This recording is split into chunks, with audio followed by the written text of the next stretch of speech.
आज के इस वीडियो में हम देखेंगे कि डायबिटीज़ के रोगियों में सिर्फ पैरों में ही क्यों जख्म होती है और गैंग्रीन पैरों में ही क्यों होता है। तो इसकी जानकारी आज हम इस वीडियो में लेंगे।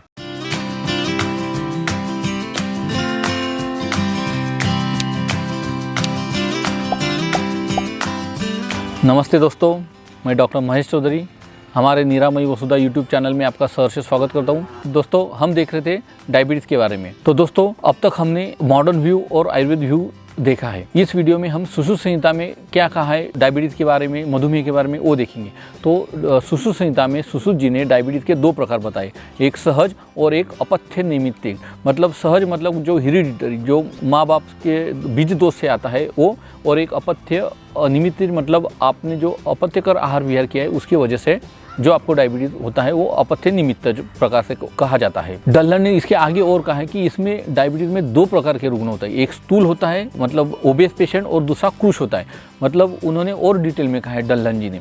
प्रमेह में कौन से पदार्थ वर्ज्य कहे गए हैं तो उसके बारे में कहा है, सर्व एवच परिहरेयु सौवीर कतु उदो उषोदक सुक्त मैरेय सुरासक्तो यपयस्तैल घृतेक्षु विकारः दधिपिष्टान्नाम्लम यवागु पानकानि ग्राम्य अपुदकम मांसानी चेती। ऐसा सुश्रुत चिकित्सा स्थान में सुश्रुत जी ने कहा है, जिसमें कि सुरा, आसव, अति जलपान, भैंस का दूध, तेल, भैंस का घी, इक्षु विकार जिसमें नया गुड़ और नई शक्कर का समाविष्ट है, दधी, मांस, ये सब पदार्थ इसमें वर्ज्य कहे गए हैं। और प्रमेह में ज़्यादा क्या खाना चाहिए, क्या पथ्य है, तो इसमें कहा है कि पुराना शाली चावल जो होता है वो ज़्यादा खाना चाहिए। पुराना जौ, चना, अरहर, कुल्थी और मूंग, ये पदार्थ ज़्यादा खाने चाहिए। अभी सभी प्रकार का जो प्रमेह है, इन प्रमेहों को नाश करने के लिए सुश्रुत जी ने 5 योग बताए। वो 5 योग मैं आपको बताता हूँ, जिसमें हल्दी में मधु मिलाकर आंवले का रस के साथ में अगर आप सेवन करेंगे तो ये प्रमेह नाशक होता है।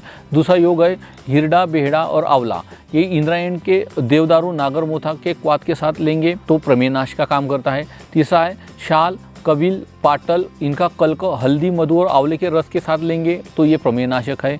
चौथा योग है कुटज, कैत, रोहितक, बेहड़ा, सप्तपर्ण, इनके फूलों का कल्क आंवले के रस के साथ लेंगे तो ये भी प्रमेह नाशक है। पांचवा है नीम, अमलता, सप्तपर्ण, मुरवा, कुटज, सोमवृक्ष और पला, इनकी छाल, पत्ता और जड़, फल या फूल के क्वाथ के साथ में मधु मिलाकर अगर आप आंवले के रस के साथ में लेंगे तो ये भी प्रमेह नाशक का काम करता है। देखिए दोस्तों, ये जो 5 प्रकार के योग बताए गए, ये प्रमेह नाशक योग बताए गए हैं। इन 5 में आंवले का रस कॉमन है, मतलब आंवला मधुमेह में कितना इम्पोर्टेंट है। और आजकल जाड़े के दिनों में आंवला प्रचुर मात्रा में उपलब्ध होता है, तो आप जरूर आंवले के पदार्थ घर में बनाइए, आंवले का जूस पीजिए जो प्रमेह नाशक होता है। इसके अलावा भी शालसारादी लेह है, नवायास लोह है, लोहारिष्ट है, ये भी योग आयुर्वेद में बताए गए हैं। 20 प्रमेहों के 20 योग कहे गए हैं। जो 20 प्रकार के मधुमेह कहे गए, उन 20 के लिए पर्टिकुलर मधुमेह के प्रकार के लिए पर्टिकुलर योग कहे गए हैं। तो सिर्फ बात यह है कि आप आपके वैद्य डॉक्टर के पास जाकर ये 20 में से कौन सा प्रकार है वो जानिए और आपके वैद्य की सलाह के अनुसार ये योग का सेवन कीजिए। असाध्य प्रमेहों को याप्य बनाने के उपाय भी आयुर्वेद में कहा गए हैं। जो असाध्य होते हैं उनको याप्य बनाइए। व्याधि, प्रमेह व्याधि जो है ये साध्य और असाध्य प्रकार का होता है। तो साध्य एक सुख साध्य और एक कृच्छ साध्य। सुख साध्य मतलब इजीली बिल्कुल आसान उपायों से, प्रयोगों से जो साध्य हो जाती है वो सुख साध्य। कृच्छ साध्य मतलब जटिल प्रयोगों से जो साध्य की जाती है वो कृच्छ साध्य होता है। असाध्य में जो असाध्य और याप्य कहा गया है, तो याप्य मतलब होता है कि जब तक दवाई है तब तक कंट्रोल होता है, उसे याप्य कहते हैं। और असाध्य बोले तो आप कोई भी दवा लीजिए वो असाध्य ही रहता है। तो ऐसे व्याधियों का विवरण आयुर्वेद में कहा गया है। तो दोस्तों, आगे बात करेंगे कि डायबिटीज़ के पेशेंट में सिर्फ पैरों में जख्म होती है और पैरों में फुंसी आती है, और वो फुंसी इतनी ट्रीटमेंट के बावजूद भी बढ़ती जाती है और वो गैंग्रीन बन जाता है कि पैर काटने की नौबत आती है। पैरों में ही क्यों होती है, हाथों में फुंसी क्यों नहीं होती, हाथों की जख्म क्यों गैंग्रीन नहीं होता है और एम्पुटेशन नहीं करना पड़ता है। तो इसके लिए आयुर्वेद में चरक जी और सुश्रुत जी ने बहुत अच्छा विवरण दिया है। तो इसमें कहा है कि ये प्रमेह पीढ़ी का जो होती है कार्बंकल्स, तो ये पैरों में होती है। तो ये चरक जी ने 7 प्रकार की कही है और सुश्रुत जी ने 10 प्रकार की कही है। तो वो कौन कौन से हैं? कच्छपिका, विनता, शराविका, विद्रदी, अलिजी, जालिनी, सर्षपिका, विदारिका, पुत्रिणी और मसूरिका। ये 10 प्रकार की पीड़िकाएँ होती है। ये पीड़िकाएँ पहले फुंसी होती है पैरों में, और वो फुंसी ट्रीटमेंट के बाद में भी कंट्रोल नहीं होती है। वो व्रण, वो अल्सर, जख्म बढ़ती जाती है और आखिर में गैंग्रीन होती है। तो इन पीड़िकाओं को नष्ट करने के लिए उन्होंने उपाय भी बताए। जो धन्वंतर घृत का है वो पीड़िकाओं को नष्ट करने वाला होता है। अभी ये डायबिटिक अल्सर या गैंग्रीन ये अधोभाग में ही क्यों होता है? तो उसका कारण उन्होंने कहा है सुश्रुत जी ने कि रसायनीनाम च दौर्बल्यान ऊर्ध्वम उत्तिष्ठति प्रमेहिणाम दोषः ततो मधुमेहिना मदः काय पीड़का प्रादुर्भवन्ति।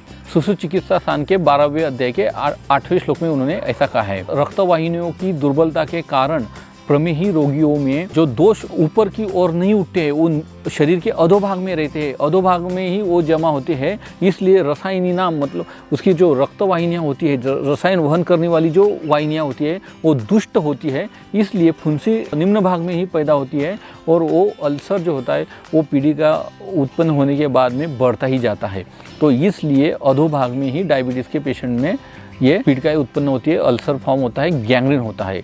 तो इसकी चिकित्सा के बारे में उन्होंने एक द्रव्य जो है शिलाजीत, ये बहुत ही अच्छा कारगर साबित हुआ है। इसमें उन्होंने शिलाजीत का बहुत ही अच्छी तरीके से वर्णन किया है। शिवा गुटिका नाम की जो दवा उन्होंने सुश्रुत जी ने कही है वो अप्रतिम है। ये पीड़िकाओं के लिए, अल्सर के लिए शिवा गुटिका, जिसमें कि शिलाजीत मुख्य प्रधान द्रव्य है, उसमें बहुत ही कारगर साबित हुआ है।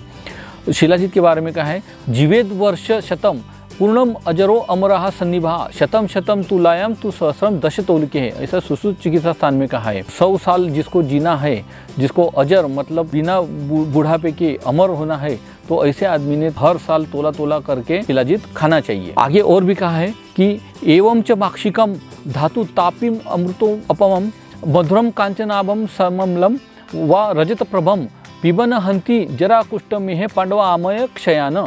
सुश्रुत चिकित्सा स्थान में ऐसा कहा गया है। मधुमेह में जो स्वर्ण माक्षिक तथा रजत माक्षिक का विधान तापी नदी से उत्पन्न अमृत तुल्य मधुर स्वर्ण के सदृश मालूम पड़ने वाला जो अथवा रजत कांति वाला अम्ल रसात्मक ऐसा जो माक्षिक होता है, स्वर्ण माक्षिक, रजत माक्षिक, जो जिसके पीने से बूढ़ापा, अकाली वृद्धत्व, कुष्ठ, मेह, पांडु और क्षय ये आदि रोग नष्ट हो जाते हैं। ऐसे तापी नदी से उत्पन्न हुए स्वर्ण और रजत माक्षिक का वर्णन सुश्रुत संहिता में स्पष्टतः चिकित्सा स्थान के 13वें अध्याय के 18वें श्लोक में कहा गया है। दोस्तों, इतना महत्व अपने तापी नदी का है जो हमारे आंखों के सामने है। आगे और कहा है, शिलाजतु अथवा माक्षिक धातु का सेवन करने वाले रोगी कुल्थी का सेवन का त्याग कर देना चाहिए। उन्होंने कुल्थी सेवन नहीं करनी चाहिए। तुवरक तेल के बारे में कहा है कि घृत और मधु ये खैर के क्वाथ के साथ में खाना चाहिए, तो ये प्रमेह को नष्ट करने में उत्कृष्टतम कहा गया है। तुवरक का तेल घृत और मधु के साथ में खैर के क्वाथ के अनुपान के साथ में। आगे कहा है कि मधुमेहित्वम आपन्नो भिषक भी परिवर्जितः शिलाजतु तुला मध्याम प्रमेहार्थ पुनर्नवः।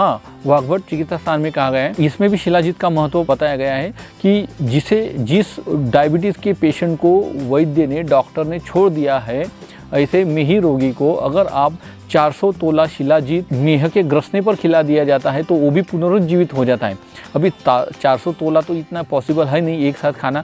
तो अगर डायबिटीज़ के पेशेंटों ने शिलाजीत से जो पदार्थ मिलते हैं, शिवा गुटिका वगैरह बाज़ार में, मैं किसी भी कंपनी के किसी भी प्रोडक्ट का सपोर्ट नहीं कर रहा हूँ या फिर ब्रांडिंग नहीं कर रहा हूँ, लेकिन शिलाजीत के प्रोडक्ट आप खाएंगे तो आपके हेल्थ में, डायबिटीज़ के कंट्रोल में आपको ज़रूर इसका फ़ायदा मिलेगा। चरक और सुश्रुत जी ने तो इसका शास्त्रों में अपना कहा ही है। दोस्तों, आगे आखिर में जाते जाते एक सामान्य चिकित्सा मैं आपको बता दूंगा कि एंटी हाइपरग्लाइसेमिक एक्टिविटी जो होती है, तो आयुर्वेद में ऐसी गुड़मार, एकनायका और करेला, ये इनका चूर्ण, इनका कल्क, इनका क्वाथ आप ले सकते हैं। सेल डायबिटीज़ में पेशेंट सेल स्टिमुलेशन के लिए जांबूड़ जिसे बोलते हैं, गुड़ूची, बिल्व, नींब और मेथी ये पदार्थ ले सकते हैं। सेल रिजुवेनेशन और रीजनरेशन के लिए करेला, असन और गुड़मार ये पदार्थ बहुत अच्छे हैं। इंसुलिन रिसेप्टर एक्शन के लिए असन, मेथी, कालमेघ, त्रिवंग, दालचीनी ये पदार्थ बहुत अच्छे हैं। एंटीऑक्सीडेंट के तौर पर आप त्रिफला चूर्ण, त्रिफला गुग्गुल ये ले सकते हैं। और ये ग्लाइसेटेड एंड प्रोडक्ट जो होते हैं, एडवांस ग्लाइसेटेड एंड प्रोडक्ट जो होते हैं, उसको कम करने के लिए हरिद्रा, हल्दी बहुत अच्छा द्रव्य है। इम्यूनो मॉड्यूलेशन के लिए गुडुचि और हरिद्रा, मतलब आपके डायबिटीज़ के पेशेंट में इम्यूनिटी बढ़ाने के लिए हरिद्रा और गुडुचि बहुत अच्छे द्रव्य है। और आखिर में अनसर्टन मैकेनिज्म जो होता है, कॉम्प्लिकेशंस डायबिटीज़ के पेशेंट में ज़्यादातर जो कॉम्प्लिकेशन होते हैं उसमें वसंत कुसुमाकर और खदीर क्रमुक का योग अच्छा कहा गया है। तो ये थी सामान्य ट्रीटमेंट। तो दोस्तों ये थी डायबिटीज़, मधुमेह के बारे में हमारी जनरल इन्फॉर्मेशन। तो मैं बार बार आपको ये विनती करता हूँ कि ये सिर्फ आपको जनरल नॉलेज के लिए है। ये वीडियो को सामने रखकर या वीडियो में देखकर आप आपकी खुद की ट्रीटमेंट आप मत कीजिए। आपकी ट्रीटमेंट आपके वैद्य, आपके डॉक्टर द्वारा ही कीजिए। उन्होंने कहा हुआ आहार विहार और वैसा ही आप पालन कीजिए, परहेज़ कीजिए। तो ठीक है दोस्तों, ये थी हमारे डायबिटीज़ की सीरीज़, यहाँ पे हम ख़त्म करते हैं। हम आशा रखते हैं कि आपको हमारा ये वीडियो डायबिटीज़ सीरीज़ अच्छी लगी होगी। तो अपने जो रिश्तेदार है, जो जिनको डायबिटीज़ हो गई है, उनको इन्फॉर्मेशन के तौर पर आप इनको ये भेज सकते हैं। या फिर जिन लोगों को डायबिटीज़ होने देना नहीं है, वो लोग भी ये वीडियो देखकर अपनी हेल्थ बनाए रख सकते हैं। ये हमारा कार्य जो ये अपने राष्ट्र उद्धार के लिए, राष्ट्र समृद्ध भारत बनाने के लिए चल रहा है दोस्तों। तो ये वीडियो ज़रूर अपने हितैषी, अपने हितचिंतक जिनका आप कल्याण करना चाहते हैं, ऐसे लोगों तक ज़रूर पहुँचाइए। धन्यवाद।